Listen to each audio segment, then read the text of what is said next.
They're timing that when there's going to be enough confusion. They're already building up. We know this. We were talking about this earlier this year. And since that time, Japan has now decided that they're going to build an army. They're spending $325 billion to make an army within 5 years. That puts us at 2028. We had an Air Force general come out and state that he thought it was going to be 2025. Okay. We see that South Korea is now going to become the fourth largest arms manufacturer in the world. They're currently the seventh. That's militarization. I can't name a country in the world at this moment that is not militarizing. Guam is militarizing. Iceland is militarizing. There is not a nation in the world that isn't trying to build its military. Well, that means we're in the logistics phase of mass warfare. We are already seeing the war, Ukraine and Russia. Poland is militarizing massively because they are terrified they are next, and they likely will be. Estonia, Latvia, Lithuania, absolutely believe it. Moldova, absolutely look at them as targets. Serbia is now talking about it, and they're having problems there. That's Europe. But it's not World War III, because Russia isn't an ally of China or North Korea or Iran, but they are aligned against mostly America and the Western nations. But we are also seeing that Iran is militarizing. They're sending out drones. They're making drones, and they are sending those drones to Russia to use against Ukraine. Why? Because it hurts America and the West, who they want to see dead. They want to see everyone who doesn't believe what the Ayatollah believes dead. We're seeing China militarizing. They're building the largest navy in the world as America is shrinking its navy. China is going to have the largest navy by 2027. It's going to double the size of the U.S. Navy. And they have directly told us, as a consequence of Afghanistan, that abandoning 5,000 Americans in Afghanistan, they directly told the Biden administration in the world they're going to go into Taiwan by force. They just didn't tell us when, but they said they're going to do it. The world is reacting to these things. There are 3 regional wars that are coming. And I think 2027, just before the next election, as they have their navy set up, before Japan finishes building up its navy, as South Korea is building up its military capabilities and potentially building a nuclear weapon, which they've already stated, before they can complete those things, they'll be able to act first. Yeah. That's why I say it's going to be 2025, 2027. Everything points to that. Does that make sense? Yeah, it's well, we was talking about before the call. It's the truth, right? And the truth doesn't always sound the best. Yeah, it's kind of scary, kind of sad, but it is honest. So, I don't know if this is a bit of a weird question, but why aren't US in particular, why are they not preparing if they can see every other country is preparing in the manner that they are? Because they don't care. Because the leadership is focused on the next election. Because they've abandoned, we see this most explicitly with the Biden-Harris administration. They are focused on the next election. Whatever gets them through the next election. They don't care about the consequences of anything because they want to maintain power. And I'll give you, Memorial Day was yesterday for the United States.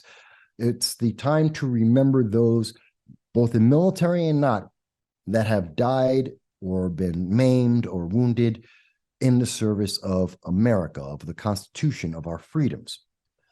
So that means people who suffered or worked in 9/11, the firemen that do their job every day, policemen that do their job every day, as well as our military services. You know what you didn't hear? I'm really pissed about this. MSNBC, CNN, Fox News, New York Times, go to your major news media source. You know what they didn't talk about?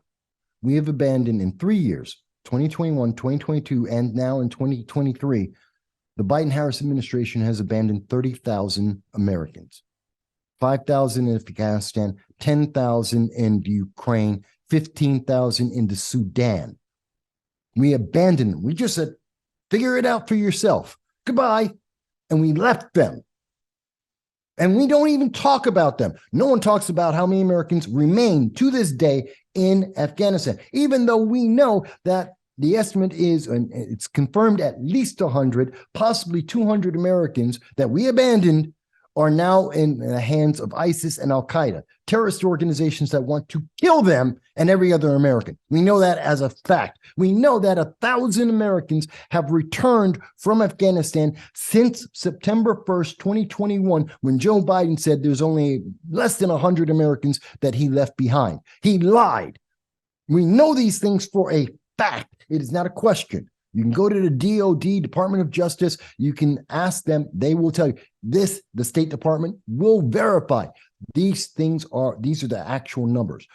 We saw Joe Biden go on to NBC News talking to Lester Holt in 2022, February of 2022, and told the world that the Americans in the Ukraine had to figure out their way back. He would not go and save them, even if there is a war. There were at least 15,000, possibly 20,000 Americans in the Ukraine the moment he said that, including children. He abandoned them. Now we have the Sudan. We took 100 Marines, took out 70 embassy personnel, and left behind 15,000 Americans in the Sudan as the warlords are going ballistic, killing each other. We went back in when there was a ceasefire for about 4 days. We went in and we got 300 of those Americans out. Yay!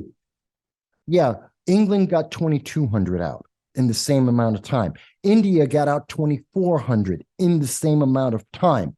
So not only did we get a minuscule number of Americans out of that war zone, we failed in comparison to our contemporaries around the world. We screwed up. We did the worst job we could possibly do. And because of that, they stopped talking about it. No one had the balls to come out to the American people and say, we remember 30,000 Americans in our most recent history 2 weeks ago. We remember them and we want to bring them home. That really pisses me off. And it also tells you why the rest of the world, what are they seeing? America doesn't care. The Biden-Harris administration don't care. They're willing to throw their people away. If they don't care about their people, they don't care about their allies, and they're not going to try and do anything to the people that are their enemies.